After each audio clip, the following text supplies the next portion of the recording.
Hello everyone, Tactical Itch here, and welcome back to another Total Warhammer multiplayer battle. Today we have a bit of a replay transfer. Basically, this replay was sent in by Pigman to Old Omens, another YouTube content creator. And Old Omens decided to send me this battle for casting. So, for the army builds here, we have the Tomb Kings on one side, played by Pigman as a bit of a Tomb Kings box, a front line of the Arkhan warriors and some skeleton infantry, providing a bit of a weak wall of the box. Of course, there is a stronger wall here, the impassable terrain blocking off flanking attempts, and at the back there, 2 skeleton horsemen and a sepulchral stalker, Eyes of the Desert Regiment of Renown, guarding the rear. In the middle, for the missile box, 3 Ushabtis with great bows, one of them the chosen of the gods. And of course, 2 more monstrous infantry, the melee Ushabti, for a bit of a sturdier backbone for the front line and some anti-infantry fighting power. Leading the army would be Arkhan the Black, with his standard loadout, basically Fate of Buna, Spirit Leech, and of course, Tomb Blade for the skeleton summons. On the other side of the battlefield, the Dark Elves, multiple layers of Dark Elf infantry, bleak swords, dread spears, guarding 2 Reaper bolt throwers, very nice precision artillery, great for counter-firing enemy artillery units, so those Ushabtis need to watch out. And of course, they have a ton of mobility. Cold One Knights mixed in with Dark Riders with shields and Dark Riders with repeater crossbows. Their armor-piercing firepower can do some pretty nice work against the Tomb King's construct. Leading the army, that would be the Supreme Sorceress of Fire, ready to snipe enemy units with Fireball, and Burning Head to clear out skeleton infantry. There's also a single Witch Elves in the middle of the formation in case they need to lock down enemy in combat. Anyways, that's it for the army builds, and now let's get the battle started. The Dark Elves, having the double Reaper bolt throwers, are completely outranging and outgunning the triple Ushabti with great bows. They are able to use their precision firepower to slowly pick away at these Tomb King's construct. Chosen of the Gods would be their first target. Already being targeted but not actually hitting, as they are moving a bit here, shifting their positions and unintentionally dodging the incoming fire. A bit of a fireboard blasting away some of the Arkhan warriors, doing some pretty nice damage, killing off 11 models. Not too bad of a cast right there. However, those Ushabtis are taking damage right now, slowly chipping away their health by the Reaper bolt throwers. So Tomb Kings really need to do something to disrupt these bolt throwers or even take them offline.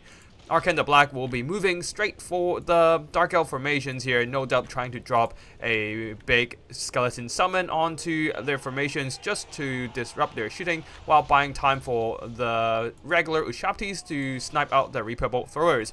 Indeed, a skeleton summon is disrupting these Reaper bolt thrower, but Arkhan the Black himself, going for a very gutsy disruption maneuver, will be pursued by the Dark Riders with shields, even being tied down over here. However, the Ushabtis will be switching their targets to provide a bit of fire support, gun down these Dark Riders so that Arkhan the Black can once again escape from the grasp of the Dark Elves. On the flank there, the Dark Riders with repeater crossbows are moving in. Combined with the Reaper bolt for fire, they should be able to finish off the Chosen of the Gods, who are now down to half HP and at 7 models only. More and more HP get ripped away from this construct, and they are now crumbling away. Now on the right flank, once again, we can see Arkhan the Black escaping from the Dark Riders with a charge from the Ushabti, really driving those Dark Riders, the Dark Elf mobility back, while at the back there, the Reaper bolt thrower has been knocked out by the Skeleton Summon and the Ushabti firepower. Despite Witch Elves and Cold One Knights cleaning up the Skeleton Summon, it is simply not enough. So the Dark Elf Sorceress is dropping down a Burning Head, avenging her fallen brethren by roasting all the skeleton infantry. Still, with the expensive Chosen of the Gods almost dead by now, perhaps the Dark Elves got a better end of this trade. On the left, the Ushabtis were driving back the repeater crossbows, but the Cold One Knights are poising for a charge against them. Arkhan would be counteracting them with a Fate of Buna, directly deleting the unit. It seems that they didn't exactly get a charge order, so they just sit around while the last bit of their HP got shot up by the Ushabti. On the right, the melee Ushabtis once again charge forward into the Dark Elves, with the support of the Arkhan warriors trying to work down the Supreme Sorceress of Fire. The Supreme Sorceress of Fire on a Manticore is not exactly the greatest melee combatant, and she should be bailing out of this situation ASAP. In the front line there, Ushabtis combined with the skeleton, the Arkhan warriors, should be able to work down the Witch Elves with their anti-infantry bonus. though that does open up a gap for the Koa Knights to charge in and shut down the Ushabtis. The Skeleton Horsemen, very nice counter charge from the Tomb King's player, pinned down the Koa Knights with the help of the armor-piercing Ushabti and should be able to wreck quite a few of these Dark Elf mobility. The problem is all these Dark Riders with repeater crossbows, they're nothing to really push them back other than this one unit of Skeleton Horsemen. And exactly that's what they're gonna do here.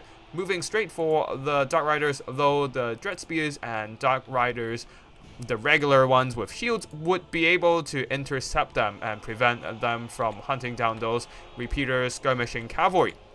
Now over here, another Burning Head, but probably not doing the most damage. If they're going for another direction, perhaps they will roast a whole unit of Nakara warriors. That said, damage is damage, as more and more Bleak Swords and Dread Spears saturate into the fray, trying to work down the skeletons, while the Ushabtis continues to fire, this time plinking away the Dark Riders over here, just trying to free up those Skeleton Horsemen so that they can once again pressure the Dark Riders with repeater crossbows, because they're now shooting at the Eyes of Desert, a very important unit to work down the Lord and perhaps other cavalry in the late game. For now, there are no more Koan cavalry fighting effectively. I think most of them has been routed. Yeah, there's one regrouped over there, one that is tattered and routed over here. Plus the one that got deleted by Fate of Buna earlier in the game. Their Koan Knights are either dead or extremely depleted. It is pretty much just the Dark Riders, Bleak Swords, all that piling in, trying to overwhelm the Tomb Kings in terms of numbers. The Murderous Prowess has been activated, giving all the Dark Elves a bit of damage boost, and indeed they're clearing up all the Skeleton Infantry quite effectively, though they're struggling against the Armored Construct. Ushabti is still fighting quite nicely in the fray. Another Ushabti, is there in the summon Ushabti? Yep, this one summoned, trying to pin down the Dread Spears, and the Skeletons will be fighting with a bit of support, somehow establishing a defensive perimeter for the healthier Ushabti with Great Bows, who have their backs against the wall, firing as much ammo as possible before they get caught. Dark Riders with repeater crossbows are now back in the fight, but they have taken noticeable damage.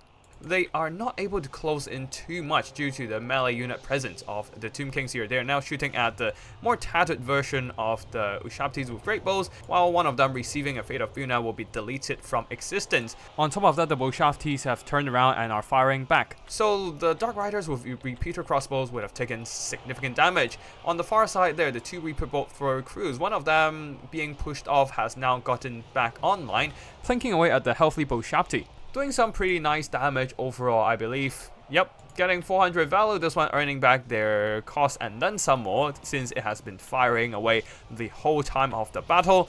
As the Dark Elves' precision fire continues to rain down on the Ushabtis, they are not going to hang around for much longer. Dark Riders shutting down this one crumbling Ushabti with Great Bows, while the Ushabtis will be moving in, trying to push them back so that these Ushabtis would be able to fire a bit some more. You can see that they are now sniping away the Supreme Sorceress of Fire, who was attempting to juke but not too successful, taking more and more damage in the process.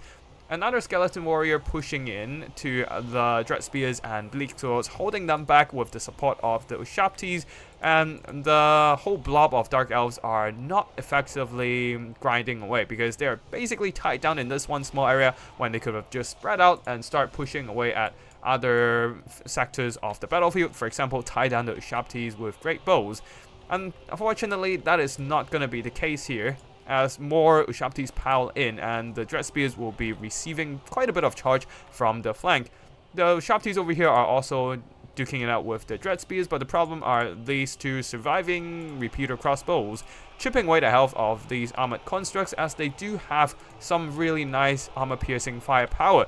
It is pretty much just a blob grind right now. Arkhan the Black fighting among the protection of his own skeleton and own constructs. He is not taking too much damage in this melee grind so far. After all, he is indeed an armored character as well. Eyes of the Desert trying to squeeze out the last bit of their value by shooting at the Dark Riders with repeater crossbows before they themselves being shot up and go down. Now, of course, the action goes back to the middle with an unholy blob of pointy ears and bones. Unfortunately for the Tomb Kings, their constructs and skeleton infantry are all giving out, all in crumbling, but so are the Dark Elf infantry, taking more and more casualties. They are actually buckling as well. The first unit of Dark Elf breaks off, and then the second and the third one follows, while the undead, because they are well undead, so they would not rout, continues to hold in melee. Now, if the sorceress hangs around this blob fight, perhaps she can provide a little bit of leadership to her underlings, but unfortunately, she is heavily wounded as well. She's not a sorceress of Soul Stealer and she cannot heal herself, so every Spirit Leech pushes her closer to death. This one will bring her down to around 1000 health. A Burning Head is attempted to roast away some of the skeleton infantry, allowing the Dread Spears to get onto the Ushabtis and try to overwhelm them with sheer numbers, but Arkhan the Black doesn't really care. He just pushed through the enemy formations and going straight after the Reaper Bolt Thrower, because he knows that if he allows these Reaper Bolt Throwers to fire any longer, he himself will start taking damage from the precision firepower as well. The Supreme Sorceress of Fire lurking around on the far side of the battlefield, trying to use some fireballs to poke down Arkhan, but unfortunately Arkhan still have over half health, while the rest of the Tomb King's army is actually gone. It is just Arkhan versus the world. He's beelining straight for the Dark Elf artillery, but also remembering to do some evasive maneuvers, dodging some shots from the bolt throwers. Now he gets into the crew, and the crew can no longer fire at him because he is way too close, so the Dark Elves will have to shoot him with the repeater crossbows instead. But unfortunately, Arkhan on his horseback is just too small of a target, especially he's just moving around, dodging quite a few shots from the repeater crossbows. They are now trying to form a firing arc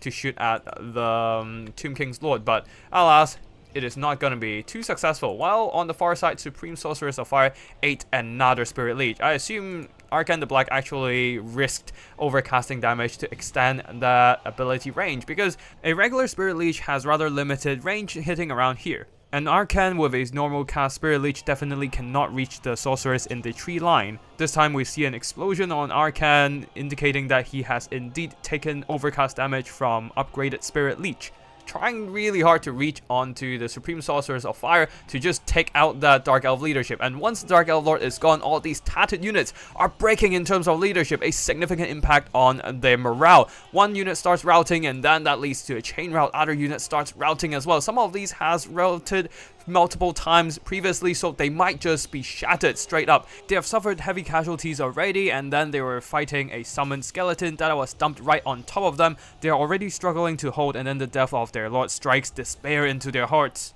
That leaves only the Reaper Bolt Thrower crew still fighting in the mix, and they are not exactly the greatest melee combatant. One unit of Bleak Swords have shattered, and then the other ones are also on their way out. Don't forget that all undead units have the Fear trait on their unit cards. That puts a constant strain on these Dark Elves leadership, who do not have immune to psychology to counteract the fear. The skeleton summon was really clutch as well, giving Tomb Kings a little bit more presence on the field, which definitely helped Arkhan to break the Dark Elves. Of course, they are just a summon, so they would disappear, and now it is Arkhan versus the world again, but this time he is in a much better position. Repeater crossbows continue to fire at Arkhan, but they will soon be forced to stop shooting and go on the run. Not having 360-degree firing arc and fire while moving really hurts them there, as they cannot scoot and shoot like other skirmishers. Though that doesn't matter anymore, as the mere presence of Arkhan the Black is enough to break their spirits. Once again, the Fear trait coming in handy, lowering the leadership of the Elves.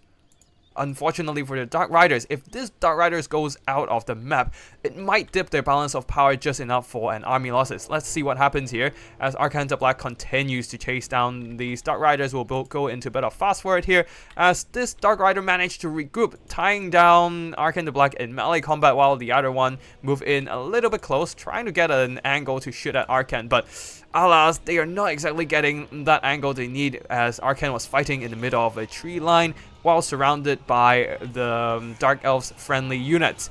Now another summon of skeleton goes down, surrounding and routing all these Dark Riders, and that is pushing the balance of power further and further against the Dark Elves' favor. Another volley of armor piercing fire into Arkhan, but that is still not doing much here. Bleak Swords rushing in with the Reaper Bolt for a crew.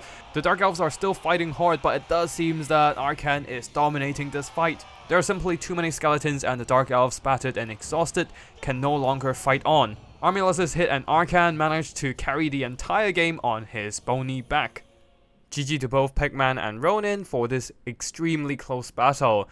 In this game, the Tomb Kings was pretty much carried by Arkhan the Black himself, using Spirit Leech and the Fate of Buna spells as two very reliable damage dealing abilities to drain away the health of Court Knights, Supreme Sorcerers of Fire, and some of these Dark Riders. And of course, the Skeleton Summon did a lot of work as well, disrupting enemy units and providing more chaff, especially in the end, to eliminate enemies' tattered units.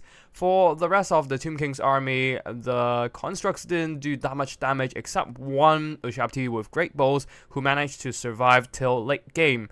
The Ushabti melee version did some pretty decent damage, but nothing too substantial. Same goes for the skeleton units, nothing too amazing either, getting some okay kills overall, but really, the carry of the game is just Arkhan the Black himself, being the last skeleton standing on the field, managing to beat back whatever's left on the Dark Elf army.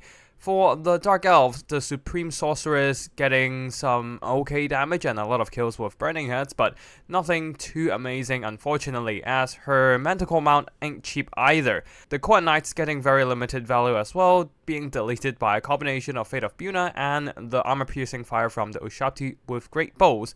The two Reaper Bolt Throwers, one managed to earn back its value, one managed to earn back double its value, as it was able to basically take out all of these Ushabtis with great bows. The three units of Dark Riders with repeater crossbows, their Armor Piercing Fire did some pretty decent damage as well, though the rest of the army here, the Dark Elf Infantry, only barely managed to earn back their value. Actually, the Bleak Swords didn't even do that. And the Witch Elves also didn't get a good trade in the game. That's it for today's battle, and I hope you all enjoyed this multiplayer action, and if you want to see more Total Warhammer multiplayer content, be sure to subscribe to my channel. Thank you for watching, and I'll see you in the next one. Tactical Lich, signing out.